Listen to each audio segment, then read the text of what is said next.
Bueno, se va continuando un poco con esta charla tan amena. En estos días se van a conocer por parte de la Oficina Nacional de Servicio Civil cifras oficiales referentes a la cantidad de empleados públicos que cuenta el Estado, que representan, según las cifras dadas por dicho organismo, el 15% de la población económicamente activa. ¿Tiene sentido bajar el desempleo engrosando el gasto público con el peso que esto trae a la economía privada, o sea, precisamente al sector privado? Yo creo que no tiene ningún sentido, yo creo que aparte es un error decir eso. ¿Por qué es un error decir eso? Hay una función que el Estado tiene que cumplir. En todas las sociedades modernas los Estados cumplen determinadas funciones básicas. Funciones que no son impuestas por nadie, pero que, diríamos, el devenir de las sociedades y el devenir de los hechos las ha puesto en manos del Estado porque claramente el Estado demostraba ser más eficiente en esos aspectos, que son básicamente funciones de seguros colectivos, entre comillas. ¿Qué es un seguro colectivo? O sea, la educación en general se lo ve como una función del Estado. No necesariamente que brinde la educación directamente, pero sí que haya un subsidio amplísimo para la educación, por lo menos la educación básica, ¿sí? Pública. Lo mismo con la salud, lo mismo con determinados programas. Obviamente con la justicia y con la defensa, pero esas son las funciones clásicas del Estado. Así nacieron las llamadas ciudades-Estado ya en la antigüedad, ¿no? Cuando se empiezan a formar las ciudades. Ahora bien, el problema de esto es que se pasa de largo, se pasa de su punto razonable y empieza a crecer en cosas que definitivamente no solo no debe crecer, sino que además empieza a amontonar gente de manera clientelística. Bueno, cuando usted hace eso, usted por cada peso que le paga a la persona, ese peso se lo tiene que sacar a alguien para pagarle a la persona. Se lo tiene que sacar. ¿Cómo lo saca? Vía impuestos. O sea que es una falacia terminar diciendo que usted le saca un impuesto a alguien de un peso para pagar a otra persona otro peso. En el medio usted pierde eficiencia, porque aparte no le llega el peso, porque hay otros gastos en el medio que le llega menos. O sea, para pagarle el mismo peso a esa persona usted tiene que recoger más de un peso. ¿Correcto? Por lo tanto, si usted habla veramente de la circulación del dinero, usted no está bajando el desempleo, capaz que lo está subiendo el desempleo, porque ese peso empleado por el particular en algo que efectivamente él valore como algo positivo y le rinda como positivo y lo puede invertir, seguramente va a generar más empleo, y empleo genuino, que un empleo inventado que no sirve para nada. Yo creo que los ejemplos más claros son las intendencias. Las intendencias le sacan plata a los particulares para poner gente empleada que claramente no hace nada.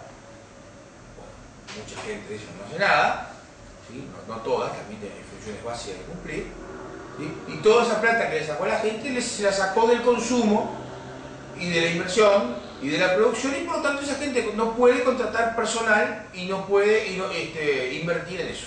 Tan sencillo como eso.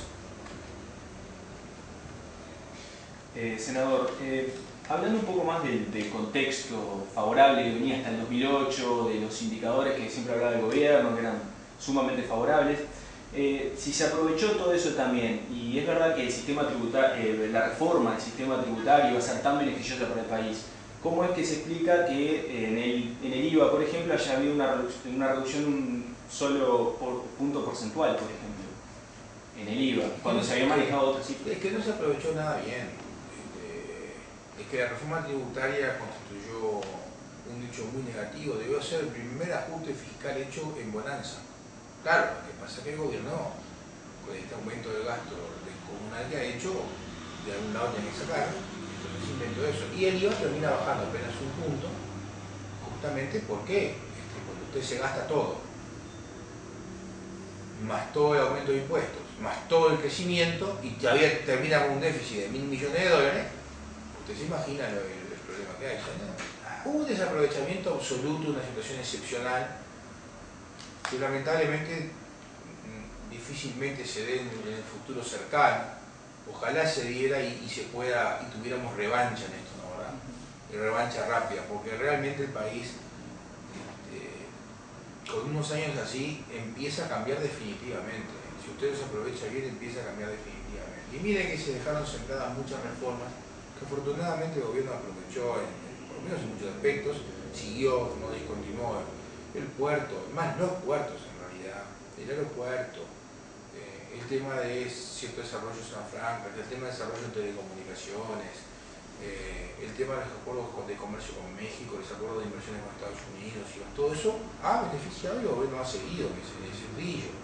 Todo el tema de liberalización en materia de agropecuaria, la gran producción agropecuaria viene por una liberalización, por una conducta en materia impositiva que ahí sí no la tocó casi nada, que el gobierno anterior la mantuvo aún en plena crisis, y eso está dando, dio sus frutos y dio su trabajo. Así que lamentablemente no hay un aprovechamiento de la historia. Bueno, el ministro Rossi volvió a defender la gestión de esta presente administración respecto a Pluna, diciendo además que el verdadero desastre realmente se cocinó con la asociación con Bárica. ¿Usted qué opina al respecto, senador? A mí me causa gracia. Sería para reírse si no fuera trágico las palabras del ministro Rossi. Nosotros le demostramos con los balances a la vista que la asociación con Pluna, que nadie defiende por buena, ni nada que se le parezca, puede ser terminó fundiendo, se terminó fundiendo 10 años después, ¿no? O 12 años después. En todo el periodo el gobierno había puesto algo así como 20 millones de dólares en 10 años. Eso fue todo lo que había puesto el gobierno en 10 años. 20 millones de dólares. Y que además también dijimos, por los balances a la vista, que se habían recuperado mucho más de esos 20 porque el costo del combustible a Pluna en Carrasco era más alto que lo que venía de otro lado por el monopolio de acá. El ministro Rossi trajo acá, y me acuerdo en la interpelación, unas cuentas que eran mucho más de lo que se había puesto, que por supuesto estaban mal, estaban hechas. Yo creo que en ese caso fue directamente desconocimiento absoluto de que hace las cuentas. Los números se duplicaban, se sumaban 3 veces los mismos conceptos por un lado, por otro y por otro. Se tomaba la deuda por los aviones de Pluna viejos, que eran los aviones, como se llaman, los aviones comprados en los 80, como si hubieran sido aportados para Bari, que no tiene nada que ver, y toda una cosa así. Los balances decían otra cosa, y nosotros fuimos lo que decían los balances auditados. Luego de eso viene este proceso, antes del proceso de asociación, el gobierno toma Pluna y lo pone en manos del sindicato. De hecho, la jefa del sindicato pasó a dirigir Pluna, pasó de gerente. Y en 2 años de gestión, 1 año y medio de gestión, terminan poniendo algo así como 60 millones de dólares. Cuando en 10 años se habían puesto 20. Y en esos 10 años que se pusieron 20, estuvo toda la crisis aeronáutica por el tema de las torres, de la caída de las torres, y la crisis regional. Y en 2 años de maravilla generalizada, habían puesto 58, 60 millones de dólares, 65, a esta altura ni recuerdo. Y después de eso se pusieron más plata para capitalizar Pluna, para entregarle a este consorcio Leadgate la Pluna. Y después dijeron que ellos venían con una bolsa de plata, y se ve que la bolsa de plata se les desfondó, ¿sí? O capaz que era una bolsa con plata, con el caballo del zorro, ¿sí? Porque en realidad se desfondó y Uruguay tuvo que salir de garantía para el préstamo, porque no había plata, había préstamo. Y cuando nosotros le dijimos, pero escúcheme, una garantía, usted va a pedir una garantía al banco, el banco le cobra por la garantía. Como barato le cobra el 2% anual. Y entonces, el economista Valverde dice, bueno, es un tema muy fino, está bien, es una concesión. Bueno, pero lo que pasa es que el Estado está poniendo como mínimo 4 millones de dólares por año en Pluna que no aparece en ningún lado por la garantía.